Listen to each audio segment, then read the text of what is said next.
Hi everyone, I'm Elyse as Another Truth on YouTube. Today I just want to dive into a topic that's personal and touches on some sensitive issues around ageism, mental health, self-respect, and confidence. Plus I'll be discussing some things around the community and Katie Joy's issues. And when I talk about the community, I'm referring to the YouTube community. I hope you're all taking good care of yourselves and that you'll continue to do so, as these discussions can be quite triggering. There will be links in the description for your reference in case you need to reach out to somebody. But if you can't handle this video, I do urge you to click out and come back at another time.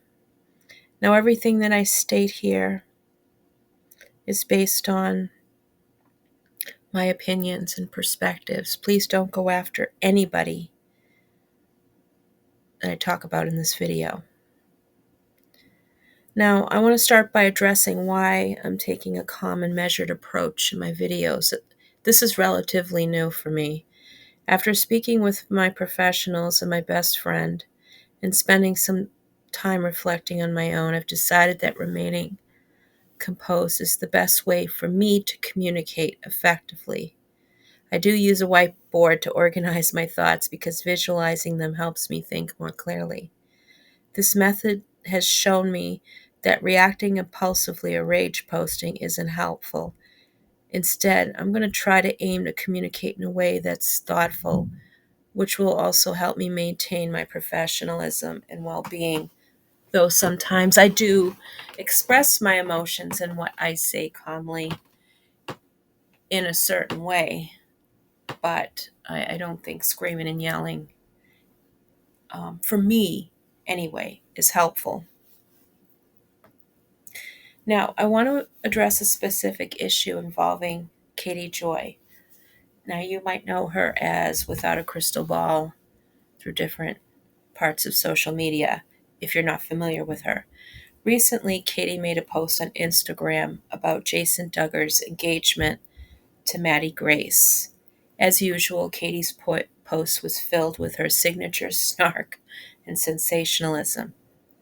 However, what stands out more to me is how her behavior reflects a deeper, troubling issue: ageism.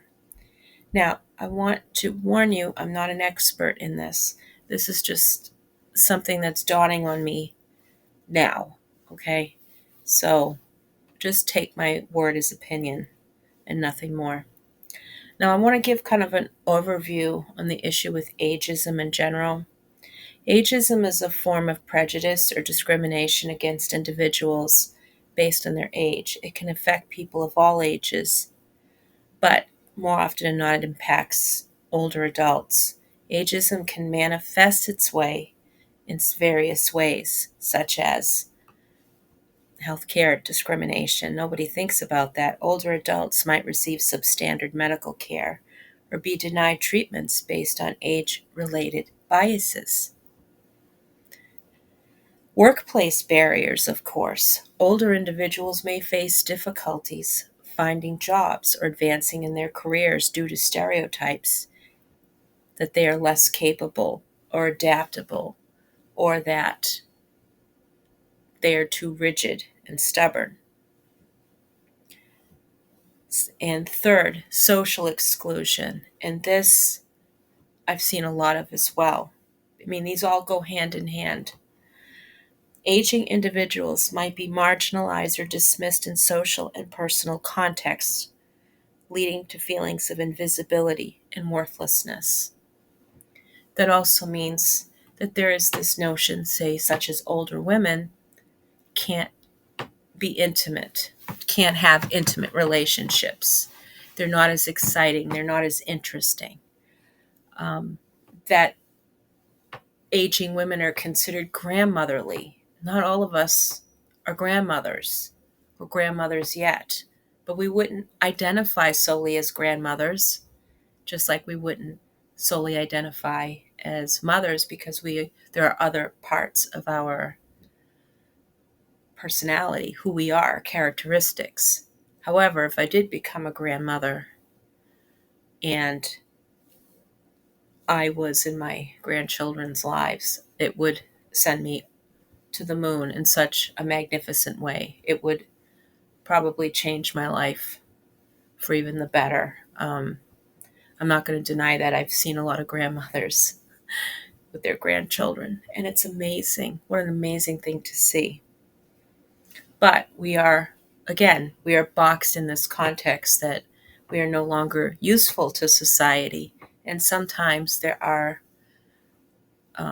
crimes that are overlooked against us because they say it only fits a certain demographic.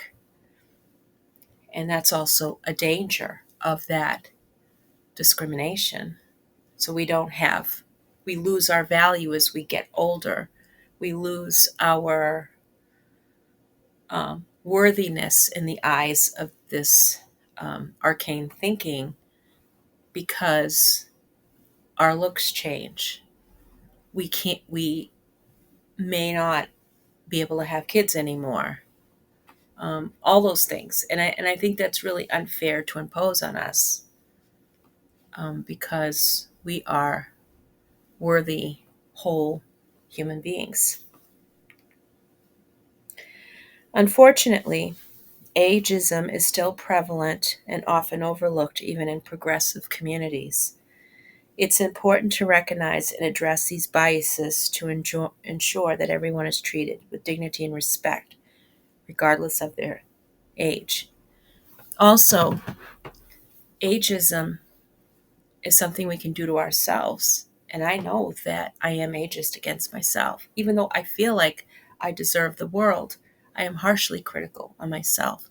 And I think that I'm too old to do certain things, which is nonsense because I'm in a better position now in my early 50s than I was in my 20s. That's not to say that 20-year-olds aren't in a good position in their lives now. It's just different life experience speaks different truths. And I understand that. And I respect that because young people have it hard too. They have it very hard. Very hard. Katie Joyce struggled with aging. Now, this is just my perspective on what I observed. Remember, this is my opinion, and I'm not an expert in this field.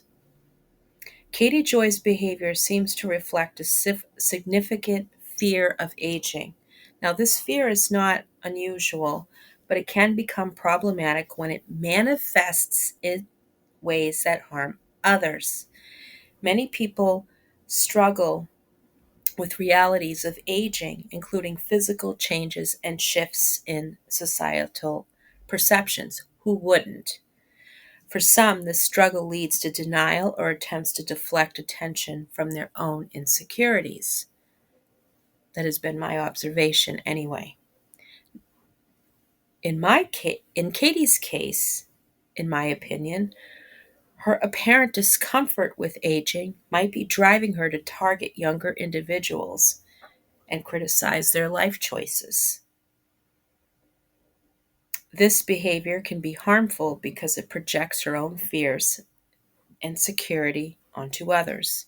For instance, making derogatory comments about younger people or their life decisions can perpetuate negative stereotypes and create a toxic environment, something Katie Joy does not care to address or look into.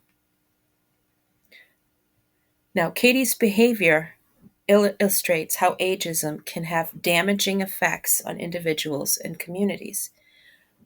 When someone like Katie, who may be struggling with their own aging process, turns their securities into a form of criticism or manipulation, it can be particularly harmful. This is especially true when she engages in these behaviors, such as criticizing others' life choices. By making negative remarks about younger people's decision, Katie attempts to divert attention from her own issues and insecurities. Um, Mocking aging and health issues. Katie's comments on topics like menopause in direct DMs with people or mental illness can be seen as projections of her own fear of aging and declining health. And I say declining health because of her ongoing infections, her suspected addiction issues, and so on. Now, I don't know if Katie's been diagnosed with narcissistic personality disorder, but she behaves, in my opinion, like a narcissist. And narcissists are afraid of aging. They're afraid of appearing weak in front of people, that their relevance won't matter anymore. And that is a horrible fate that they can't face. Plus, their appearance changes, then they cannot accept that at all. And by all costs, whether it hurts them or others, they will keep up that facade. And I think that is specifically ingrained into Katie Joy's consciousness or conscience, if she has one, and that affects the way that she portrays herself and manipulates others by not going to the doctor, by hiding things about her health from her doctor, and so on. I don't know specifically if this is the case or not, but this seems apparent. Now, these are just my personal reflections and the importance of aging. I would say embracing aging. I mean, aging is something, not all of us get to do that. It's sad, but the reason why I say that I embrace my own aging is because I'm very fortunate to have lived this long for many reasons. And so being 50 and by all accounts doing okay, which I could be doing a lot better, but doing okay, and where I'm at and where I'm headed, I would say it's a miracle. And I'm very grateful for my life, even though there's some days I feel awful, but I am grateful for my life. As someone who is aging, I've come to recognize the value and wisdom that comes with growing older. Despite facing physical changes and societal biases, I've really learned to appreciate this stage of life. For me, aging offers a unique perspective and a wealth of experience that should be valued rather than dismissed. Yeah, of course, my knees aren't as good as they used to be. Yeah, my body's changing. Yes, my hair is thinning. Yes, my face is changing. That's, I've lived. I've lived on this planet for 51 years, and I still anticipate to live on this planet another 30 years, or so I hope. It's important to challenge negative attitudes about aging and advocate for a more inclusive perspective. Aging should be seen as a gift rather than a curse. I agree with that. Believe me, I agree with that. And I try to keep that in my mind because that's how I feel. I mean, that's how I intelligently feel. And I accept it emotionally. We can't always control how others perceive us, but we can work to change the narrative by being authentic, advocating for fairness, and celebrating our own journeys. That's just my opinion, my personal perspective. So, I just want to thank you for listening.